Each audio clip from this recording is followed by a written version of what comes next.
além de auxílio caminhoneiro e também auxílio taxista. No ano que vem, o orçamento prevê R$ 400, porém, o presidente Bolsonaro e o ex-presidente já disseram que manteriam a R$ 600 esse valor. Mas de onde sairá esse dinheiro? Se romperá o teto de gastos? Se retirará dinheiro de outros orçamentos de ministérios? Obrigado, por favor, Bolsonaro, presidente da República, e ex-presidente Lula. Até o ano passado era de R$ 192 em média. Nós passamos para 400 de forma definitiva, contra o voto do PT na Câmara. Ato contínuo, nós, nesse ano, por uma PEC, acrescentamos R$ 200 até o final do ano. Ou seja, no momento, o Auxílio Brasil é de R$ 600. E nós vamos manter esse valor a partir do ano que vem. Tá? Logicamente, esse auxílio se aproxima do mínimo necessário para a pessoa sobreviver, sair da linha da pobreza de forma mais concreta. Onde retirar dinheiro? Tenho acertado com a equipe econômica e conversado com isso, dentro da responsabilidade fiscal. Quando, por exemplo, ano passado, nós passamos por R$ 400, ninguém acreditava. Nós conseguimos renegociar os precatórios contra o voto do PT na Câmara, que para o PT, quanto pior tiver o povo mais pobre, melhor é para eles fazer política em cima disso. E, obviamente, quando se fala em auxílio emergencial para comprar alimentos, isso tem a ver com a inflação. E nós conseguimos, no corrente ano, diminuir o teto do ICMS em todo o Brasil, de forma que a gasolina hoje tem estados que está abaixo de R$ 5,00. Tem estados também que o álcool, o etanol, está abaixo de R$ 4,00. Contra o voto dos senadores do PT lá no Senado Federal. Como conseguir recurso? Não roubando, não metendo a mão no bolso do povo. O que é não roubar? Estatais, por exemplo. Nós podemos, está programado, recursos das estatais irem para esse lado de cá do orçamento. Em governos anteriores, as estatais davam lucro muito baixo ou até prejuízo. No nosso governo, o lucro está chegando à casa dos R$ 200 bilhões. E nós temos, deixar bem claro, quando se fala em orçamento como um todo, aumentando a arrecadação, diminuindo impostos, como diminuímos o IPI por decreto, como temos diminuído impostos em vários produtos, imposto de importação, vários produtos. Ou seja, é um governo que está agindo na contramão do que sempre fizeram no passado. O outro lado, muitas vezes, fala em taxar grandes fortunas. Isso faz com que o capital vá embora. Ou seja, o nosso governo tem esse olhar, tem recursos, tem meios e fará com responsabilidade essa manutenção dos R$ 600. Bom, é importante lembrar que a manutenção dos R$ 600 não está na LDO que foi mandada para o Congresso Nacional. Ou seja, significa que existe uma mentira no ar. Não está na LDO a manutenção dos R$ 600. A segunda coisa, que é em verdade, é que o PT, já faz 2 anos que o PT tem reivindicado os R$ 600 no Bolsa Família. A bancada do PT votou favorável, porque a bancada do PT acha que o povo tem que receber efetivamente esse auxílio, mas é preciso que a gente faça essa política concomitante com a política de crescimento econômico, com a política de geração de emprego, de geração de oportunidade de pessoas, coisa que não está pensado em nenhum momento. Então, o candidato, ele adora citar números absurdos que nem ele acredita e saber o seguinte: já vendeu a Eletrobras, já vendeu a BR, está fatiando a Petrobras, privatizou a BR.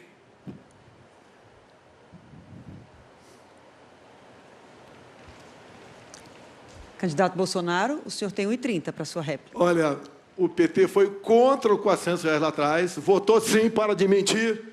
Está no teu DNA, mentir e inventar números. No corrente ano, discursaram contra e votaram a favor.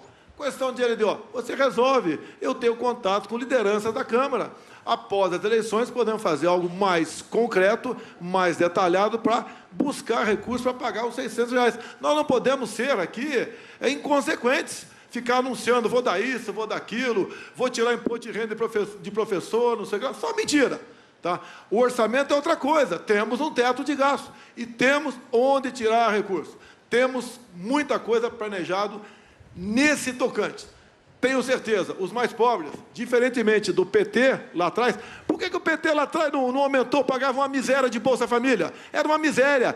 Tinha gente que ganhava R$80 por mês, família ganhando R$80 por mês. E nós agora entramos nessa área para valer. Está preocupado com votos, apenas votos, mas nada além disso. Mentindo sobre números. Lembra quando eu dizia que tinha 25 milhões de crianças abandonadas no Brasil? E falou isso rindo lá fora do Brasil? Ou seja, nós temos ao nosso lado a verdade e a responsabilidade.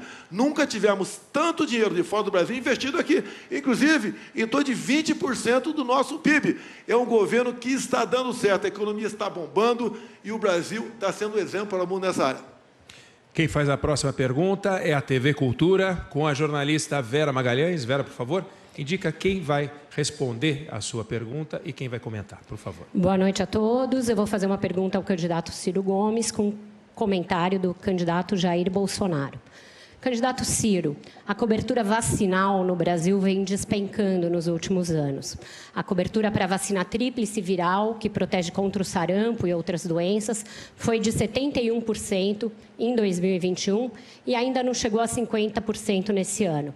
A da poliomielite, que já chegou a ser de 96% em 2012, caiu a índices um pouco superiores a 67%. Queria saber do senhor em que medida o senhor acha que a desinformação sobre vacinas, difundida inclusive pelo presidente da República, pode ter contribuído, além de agravar a pandemia de Covid-19 e causar mortes que poderiam ter sido evitadas, também para desacreditar a população quanto à eficácia das vacinas em geral. E qual é a sua proposta para recuperar o Plano Nacional de Imunização, que já foi um orgulho nacional e uma referência para o mundo? Vera, se você olhar o Brasil, tudo está fora do lugar. Mas é tudo mesmo está fora do lugar. É uma coisa que me choca ouvir o presidente Bolsonaro dizer que a economia está bombando. Hoje, no Brasil, meu irmão, vamos lá, eu me emociono e quero segurar aqui a minha indignação. Mas espera um pouquinho. Sabe, entre desalento, 5 milhões de brasileiros desistiram de procurar emprego. Entre desemprego aberto, que é o brasileiro que está indo de porta em porta todo dia de manhã, pulando a catraca do ônibus porque não tem dinheiro para pagar a passagem, sabe? E o trocador deixa e volta para casa com a boca amarga. Não tem vaga, não tem vaga. Lá se vão mais 10 milhões de brasileiros. Mas o que mais está me chocando, e vendo esse nível de alienação e de ódio, de coisas assim, mentira para cá, mentira para lá, isso é o Brasil que essa gente está produzindo, dividindo a nossa nação, e eu quero reconciliar. Mas espera um pouquinho, quase 50 milhões de pessoas não estão nos ouvindo nesse debate, essa é a minha contradição. Eu falo por eles, mas eles estão aí esfolados, vivendo na informalidade mais vil. Sabe o que é informalidade? Eu vou repetir para quem embruteceu o coração. Informalidade é uma jornada semanal de 50, 60 horas semanais, sem o descanso remunerado semanal para ir para o templo agradecer a Deus ou pedir luz, sabe? Sem férias, sem 13º, a saúde mental do nosso povo, Vera, está se deteriorando do jeito, nunca se pediu tanto na rede de atenção psicossocial remédios, sabe? Remédio para dormir, remédio para nervo. Mas sabe o que nós estamos produzindo? 50 milhões de brasileiros, em números redondos, vão envelhecer daqui 15, 20 anos, Soraya, senadora, e não vão ter cobertura aposentadoria nenhuma. E aí, vamos lá, vacina. Isso é o trivial. Eu fui governador, fui prefeito de uma capital. Nossa meta era cumprir 100% da vacinação e ganhamos prêmios internacionais. Fui ganhar o prêmio de combate à mortalidade infantil. Na ONU, um dos elementos foi que nós cobrimos 100% da população do Ceará. Havia campanha, esclarecimento, a vacina estava no tempo e na hora, bem acondicionada, bem transportada, era um grande mutirão. Sumiu tudo isso. É o desastre brasileiro, por onde você queira considerar. Vera, não podia esperar outra coisa de você. Eu acho que você dorme pensando em mim. Você tem alguma paixão por mim. Você não pode tomar partido num debate como esse. Fazer acusações mentirosas a meu respeito. Você é uma vergonha para o jornalismo brasileiro. Mas tudo bem. Não pedi a tua opinião. Não pedi a tua opinião. Olha só, já está apelando. Por favor, candidatos, por favor. Já está apelando. Por favor. Já está apelando. Já está apelando. A senhora falou uma frase lá na CPI, é o seguinte, frase tua, não é porque houve malversação de dinheiro público que devemos investigar. A senhora foi conivente com a corrupção na CPI. não achou nada contra mim. Escondeu o Carlos Gabas.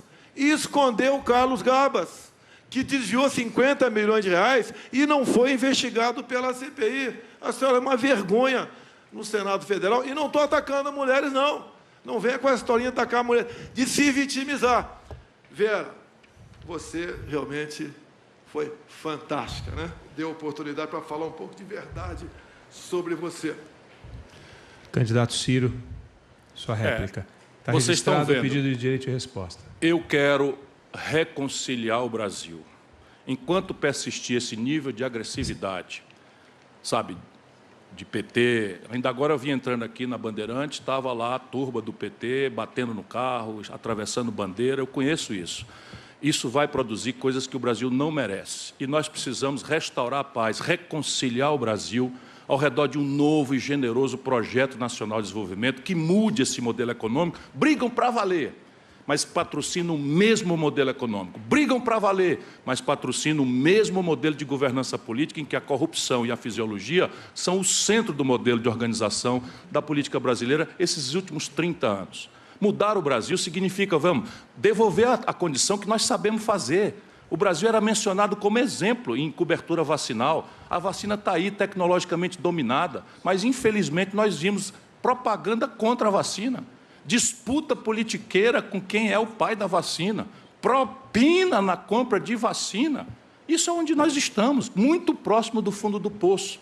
E eu tenho pedido a Deus, meu irmão, eu tenho vontade, assim, sabe, de me conectar com o seu coração, para que a gente bote a mão na cabeça e pare um pouquinho para pensar. A ciência da insanidade é repetir o passado e achar que vai ter resultado diferente. Não vai. Me dê uma oportunidade, vamos mudar o Brasil, está na hora. Chega de ódio, chega de competência, sabe? Chega de projeto, de falta de projeto. Absoluta falta de projeto. A senadora Simone Tebet fez um pedido de direito de resposta, a comissão avaliou e o direito de resposta não foi concedido. Por favor, eu peço por gentileza que os assessores que estão aqui não participem, porque foi o combinado com todos os partidos. A próxima jornalista a perguntar é a representante da Folha de São Paulo, Patrícia Campos Melo. Boa noite, Patrícia. A quem você dirige a sua pergunta e quem comenta, por favor. Boa noite a todos. Minha pergunta é para o ex-presidente da República, candidato Luiz Inácio Lula da Silva, com comentário do candidato Ciro Gomes. Candidato, o senhor tem falado sobre a necessidade da união da esquerda.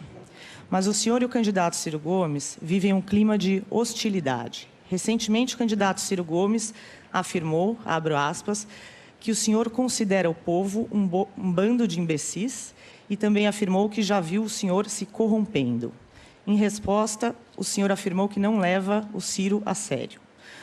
Como o senhor espera atrair o apoio do candidato Ciro Gomes para um segundo turno, caso o senhor vá para o segundo turno e ele não?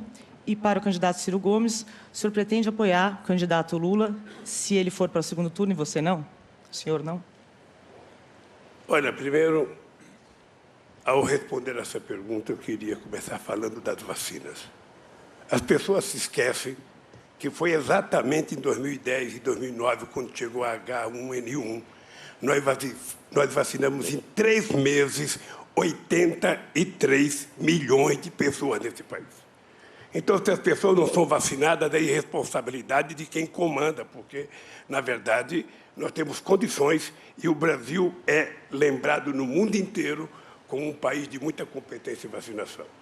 A segunda coisa é o seguinte, eu falo sempre do Ciro Gomes uma coisa. Eu tenho um profundo respeito pelo Ciro Gomes, sou grato ao Ciro Gomes, que esteve no governo comigo, de 2003 a 2006, mas o Ciro, nesse instante, ele resolveu não estar conosco, sair com candidatura própria, é um direito dele, não sou eu que vou impedir.